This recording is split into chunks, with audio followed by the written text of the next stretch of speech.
Hi, this is Anilivi. Once again, welcome back to another video lesson.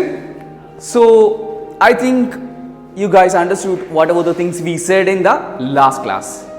Today, I came with analysis and deep explanations, and maybe you guys have a little bit of doubts about new vocabulary words. Okay, so today I came for we just want to clarify all these doubts and we just want to understand the lesson completely. So I came for that one.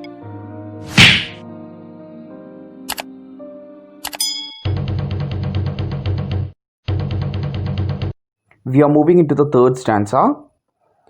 Through primrose tufts in that green bower, the periwinkle trailed 8 wreaths, and it is my faith that every flower enjoys the air it breathes.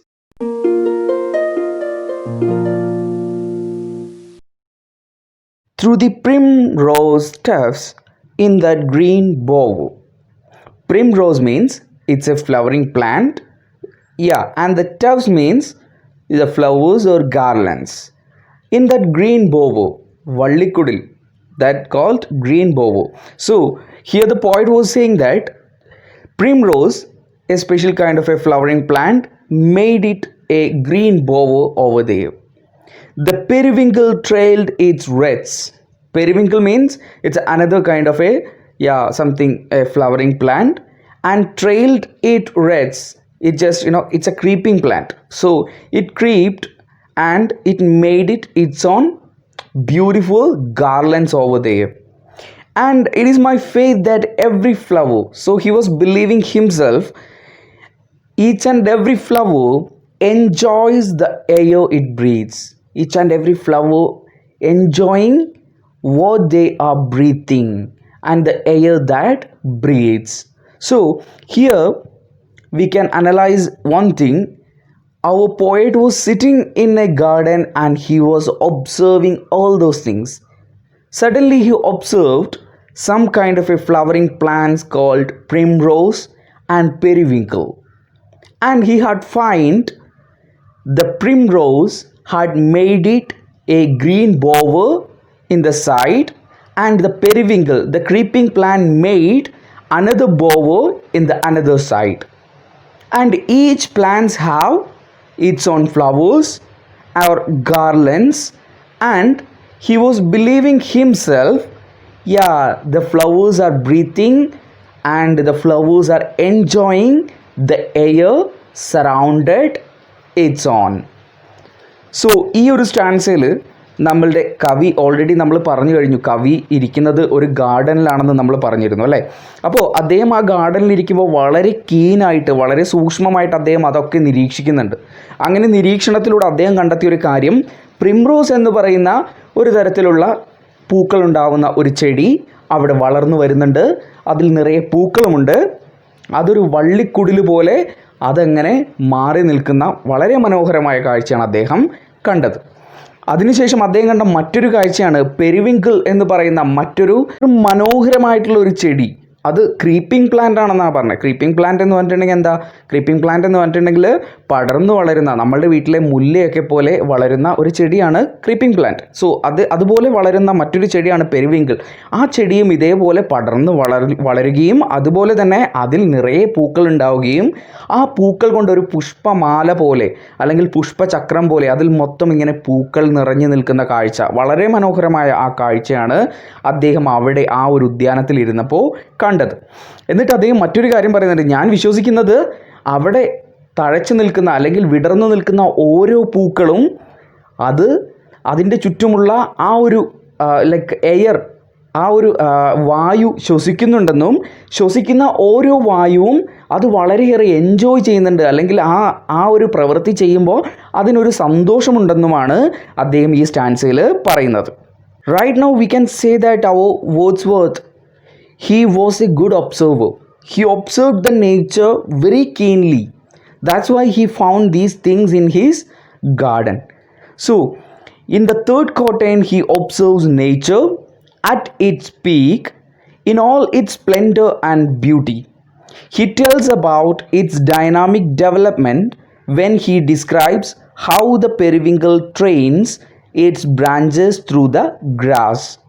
He also displays his implication in this development of natural events, expressing his desire for the flowers to rejoice at their existence. In the third and fourth verses, we can see a personification again when flowers are endowed with particular human abilities such breathing and enjoying. So ഈ മൂന്നാമത്തെയും നാലാമത്തെയും വരുന്ന നാലാമത്തെ പാരഗ്രാഫിലും നമുക്ക് അല്ലെങ്കിൽ സ്റ്റാൻസിലും നമുക്ക് കാണാൻ കഴിയുന്നത് പേഴ്സോണിഫിക്കേഷൻ എന്ന് പറയുന്ന പോയറ്റിക് ഡിവൈസിൻ്റെ മറ്റൊരു ഉപയോഗമാണ്. അദ്ദേഹം ഇവിടെ പൂക്കൾ ശ്വസിക്കുന്നു, മനുഷ്യന്മാർ ശ്വസിക്കുന്നു എന്ന് പറയുന്നത് പോലെ പൂക്കളെ മനുഷ്യൻ്റെ ആ ശ്വസനവുമായിട്ട് ബന്ധപ്പെടുത്തിക്കൊണ്ട് ഒരു പേഴ്സോണിഫിക്കേഷൻ അദ്ദേഹം ഈ കവിതയുടെ മൂന്നാമത്തെ സ്റ്റാൻസയിൽ അതുപോലെ തന്നെ നാലാമത്തെ സ്റ്റാൻസയിലും ഉൾപ്പെടുത്തിയിട്ടുണ്ട് എന്നാണ് ഇവിടെ പറയുന്നത്. സോ അത് നമുക്കും കണ്ടു കഴിഞ്ഞാൽ തന്നെ മനസ്സിലാവും ആ പോയറ്റിക് ഡിവൈസ് ഇതിൽ ഉപയോഗിച്ചിട്ടുണ്ട് എന്നുള്ള കാര്യം നമുക്ക് മനസ്സിലാക്കാൻ വേണ്ടി കഴിയും. So once again in this paragraph actually it explains what is the beauty of our nature and he observing the nature and finding some beautiful fact.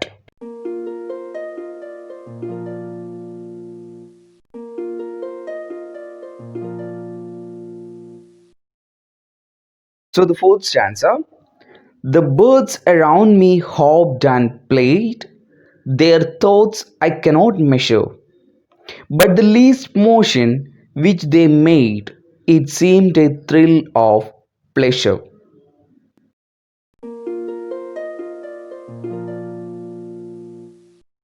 Now we can analyze the fourth stanza. The birds around me hopped and played. So our poet was sitting in a garden and he was observing the surroundings. At that time he had seen some birds over there, and what were the birds are doing? They were hopping and playing. They are just enjoying the beauty or enjoying the pleasure of that nature. Hopping means quickly moving from one side to another side. So it's enjoying that pleasure, it's enjoying the beauty of nature and playing, and their thoughts I cannot measure. So he was saying that I can't measure words, what our birds are thinking, and but the least motion which they made, it seemed a thrill of pleasure. But while they were moving from one place to another place or one tree to another tree, I can understand those birds are very much happy with this nature. They are enjoying the nature's beauty, they are enjoying the life in that nature. So I couldn't understand what are the thoughts coming into its mind, but I can understand they are enjoying always with this nature. So ഈ ഒരു സ്റ്റാൻസയിൽ അദ്ദേഹം പറയുന്നത് വീണ്ടും അദ്ദേഹം ആ ഒരു പ്രകൃതിയെ നിരീക്ഷിക്കുകയാണ്. ആ പ്രകൃതിയെ നിരീക്ഷിക്കുമ്പോൾ അദ്ദേഹം കാണുന്ന കുറച്ച് കാഴ്ചകളാണ് പിന്നെയും പറയുന്നത്. അദ്ദേഹം കാണുന്നത് കുറച്ച് പക്ഷികളെയാണ്. ആ പക്ഷികൾ ഹോപ്പ് ചെയ്യുന്നുണ്ടെന്നാണ് പറഞ്ഞത്. അവിടെ നിന്ന് ഇവിടെ നിന്നൊക്കെ തുള്ളിക്കളിച്ച് ഇങ്ങനെ പോകുന്നുണ്ട്, അതേപോലെ പ്ലേ ചെയ്യുന്നുണ്ട്, അവിടെ ഇങ്ങനെ കളിച്ചുകൊണ്ടിരിക്കുന്നുണ്ട്. പക്ഷെ അദ്ദേഹം പറയാണ് അവരുടെയൊക്കെ മനസ്സിൻ്റെ ഉള്ളിലുള്ളത് എന്താണെന്ന് എനിക്ക് മെഷർ ചെയ്യാൻ, അളന്നു നോക്കാൻ വേണ്ടി കഴിയില്ല. പക്ഷേ അദ്ദേഹം പറയാണ് അവർ വളരെയേറെ സന്തോഷത്തിലാണ്. ആ പ്രകൃതിയുടെ ഭംഗിയിൽ അല്ലെങ്കിൽ ആ പ്രകൃതിയിൽ അങ്ങനെ ജീവിക്കാൻ കഴിയുന്നതിൻ്റെ ഒരു സന്തോഷം എപ്പോഴും ആ ബേഡ്സിൻ്റെ മൂവ്മെൻറ്റിലൂടെ അദ്ദേഹത്തിന് മനസ്സിലാക്കാൻ വേണ്ടി കഴിയുന്നുണ്ടെന്നാണ് അദ്ദേഹം പറയുന്നത്. അവരുടെ മനസ്സിൻ്റെ ഉള്ളിൽ എന്താണെന്ന് അറിയില്ലെങ്കിൽ പോലും അവർ ആ ഒരു പ്രകൃതിയിൽ ജീവിക്കുന്നതിൽ സന്തോഷം കണ്ടെത്തുന്നുണ്ട് എന്ന കാര്യം അദ്ദേഹത്തിന് മനസ്സിലാക്കാൻ വേണ്ടി കഴിയുന്നുണ്ട്. He continues to observe the nature and describes the birds playing and hopping around him. He says he cannot measure their thoughts. This again shows how Wordsworth gives human attributes to the elements of nature, being the action of thinking and making elaborate thoughts part of the human condition. But it shows too how through his only observation he cannot reach the knowledge of their thinking, although by his observations he suppose his last movement was one expressing pleasure.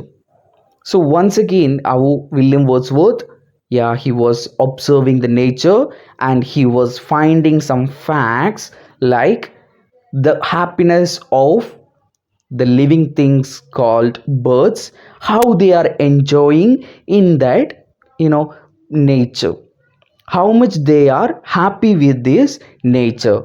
So these are the things dealt in the fourth stanza. I hope you understood.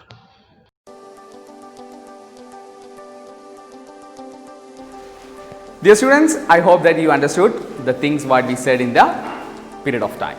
So if you have any doubts, again the same thing I'm just repeating. If you have any doubts, you just want to clarify with me. If you have any doubts with new words or the explanation of paragraphs, if you have, you just call me or text me. We can clarify. So this is Anil Levy once again signing off, and we can check it out in the next video class.